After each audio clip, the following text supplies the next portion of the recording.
She's so innocent, having sent. Hi, it's Lauren. Welcome to another lyric analysis. So we just finished the blue section. We are now starting on the green section. So this is the 26th song overall, but the first song in the green section. This song is called Feel the Melody, and the symbolism goes back to the very first song I did, Hear the Beat, in this Rainbow album, as it uses the violin as a symbolism of emotions and parts of yourself. So the blue section was more like sadness, sorrow, throat chakra stuff, communication, and then this is more heart chakra, love, heartbreak, not really relational type, just because that's not really what I do very often. Other news, got my success candle. Hopefully it'll do something. With that said, let's get right into the lyrics through this portal. Right, so I'd recommend listening to the song first before you hear this video. The first line is, she's got a good head on her shoulders. So this is a general kind of compliment I've gotten a lot in my childhood because I was a great student, a gymnast, a dancer. I was very obedient. I didn't break the rules. And so this idea of having a good head on my shoulders, like I'm very responsible on my own, was seen as this compliment. Looking back, it was really just perfectionism and feeling worthless if I didn't live up to these sort of perceived expectations to make all my parents' investment in me worth it. So it was more guilt and shame rather than joy, and that's a lot of the journey of this song, is that I looked like I had it all together and I looked like I was a dream child, but inside I was unhappy. But nobody really seemed to care as long as I was performing in a certain way, whether academically or in dance, gymnastics, etc. Next line. She's so innocent, heaven sent. My greatest fear growing up was being a bad person.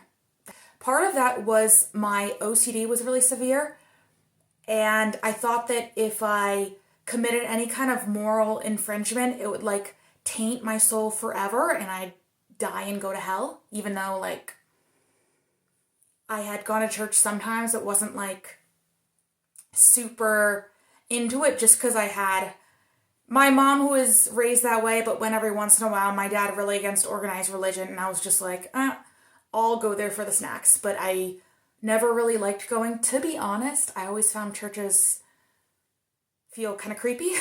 I know. But so I did everything to make sure I was a good person, which is following the rules and being a hard worker and having character and all this stuff. And I feel like for a while, I definitely was that golden child role out of fear, but it wasn't out of enjoyment.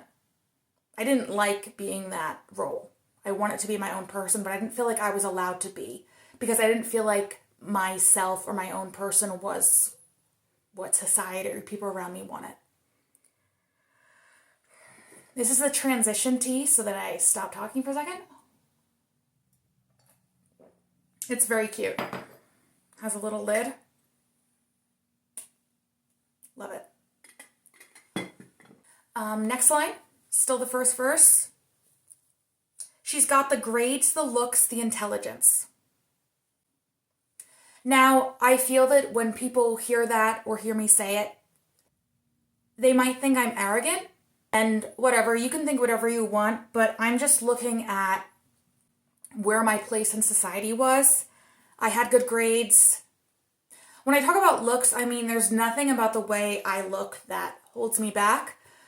I'm a white upper middle class girl.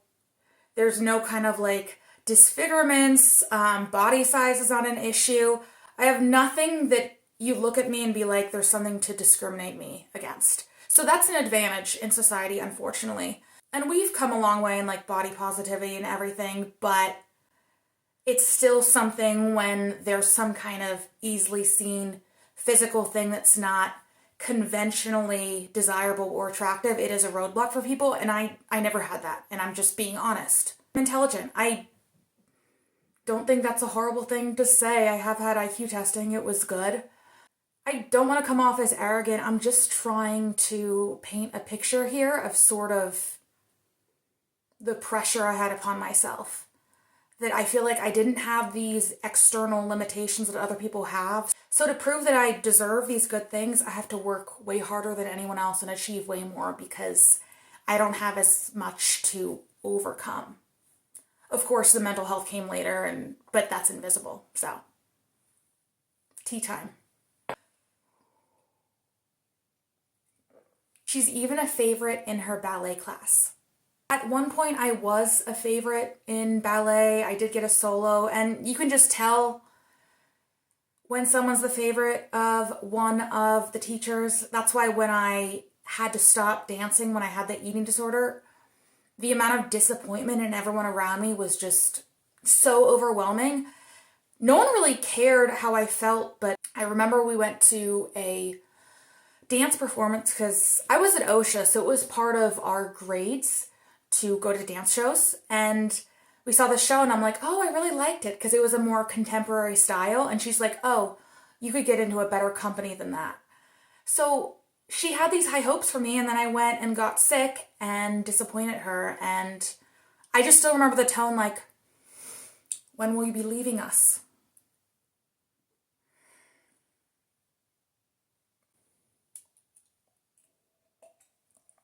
I just wanted someone to ask me, like, why? How are you feeling? We care more about how you feel than how you perform, but no one did, honestly. It was more like they were angry at me that I didn't live up to their expectations.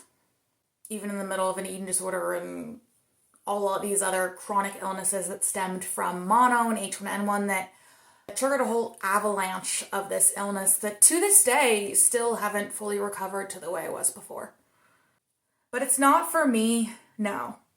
I was in the classical contemporary dance department, and I did like dance and I did like ballet. Like, it was okay, but first of all, don't have a ballet body. Second of all, ballet is kind of boring to me, like, I'm not gonna lie. And I'd be okay with it a few times a week as like a foundational thing, but to like be a ballerina and training for that, I never had any interest in that.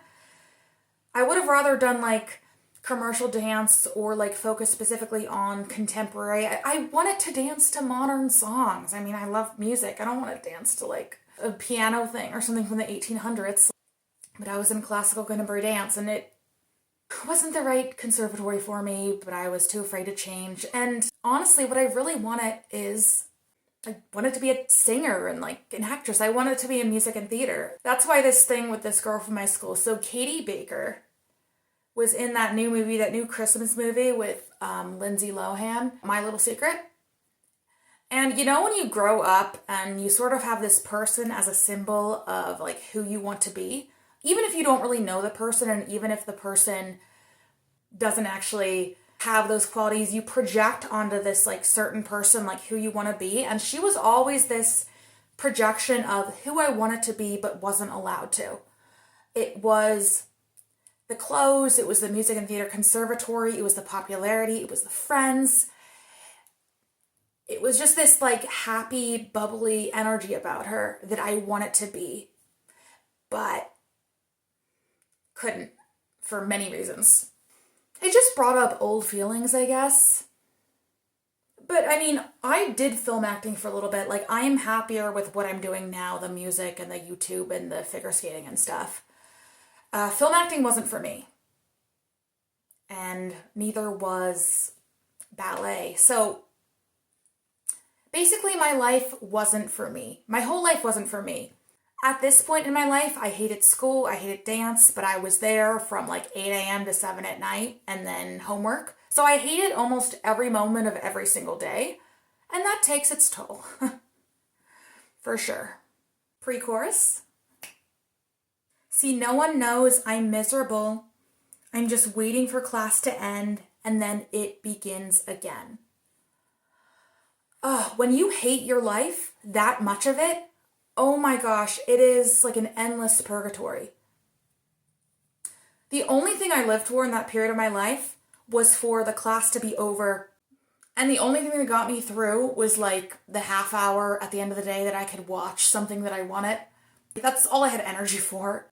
But I had to keep going because it was school and it was OSHA and school and dance were attached. And I was there from 8 a.m. to 7 p.m. at night, and then it would start again.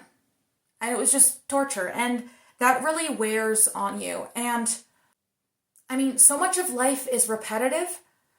And if you hate all your repetitive routines, I mean, life becomes really horrible really quickly. Now to the chorus.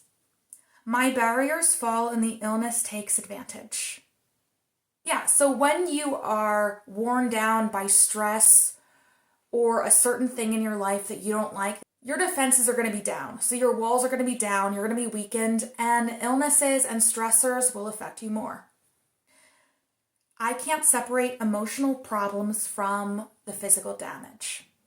Our medical system likes to separate physical and mental illnesses as if there's some kind of clear dividing line, and there isn't. So a lot of these chronic illnesses that people struggle with are not independent of your emotional state, but they're not emotional. People are like, oh, well, is it mental or physical? Like, it's both and neither. And the medical system has trouble understanding that because in order for them to pay for a service, they have to check a box clearly of what it is because we live in a world of money. I think providers are trying to do the right thing, but they have to make a quick decision to get paid, and that's like nothing against them. But that decision can be wrong a lot of the time or inaccurate, but they have to make a quick decision. And then once they've made the decision, they don't want to go back and say they were wrong because then they're going to get sued. And so it really breeds misdiagnosis, especially in things that are chronic or more rare or more complex. So they impact each other. The brain's a symphony. So think of each part of your body as a different organ, a different emotion, a different function, and they all play harmoniously. So if one is off, it's going to affect the other. And in this metaphor, I'm going to use the violins as the emotion, the feeling, the passion, the intuition that your logical mind maybe can't wrap your head around all the time. So next line, when you take out the violins, you no longer feel the melody. Verse 2, I don't want to be a disappointment. That was my big thing back then as a kid. And the second verse now moves into adulthood. After school and dance and all that stuff is done, finding a career. I got my dream job. I made myself believe. I wanted to get a good job. But I was so sick, I could not finish college. I had to leave in the middle of the second year for mental health reasons. I went to OCD treatment at that time, and I didn't want to go back. But I'm like, I have to do something. So I ended up getting a job as a peer support specialist, and it seemed like the perfect job. I was able to use my lived experience. I ran groups. I could help people. I worked in the mental health system, and it seemed to meet every requirement. Like, it was a respectable job. So logically, like, it should have worked out. But somehow I still dreaded going every day. I still felt trapped. The idea of someone like, you have to spend these hours here doing these tasks, and me not having any say in it. This is the best job that I had for a conventional job, and I still hated it. Am I the problem? So I made myself believe it was my dream job, and I did it to the best of my abilities as long as I could until I mentally destabilized. I couldn't even have conversations anymore. I remember answering the phone and it was like gibberish. And I was having episodes like I couldn't talk, and that was my whole job. I would have aphasia. I actually went to some neurologists about that, and they said it was psych, and then psych said it was neurology, and so it was just a whole mess. But yeah, I had to be hospitalized, and I couldn't stabilize enough to go back. But somehow still I'm miserable.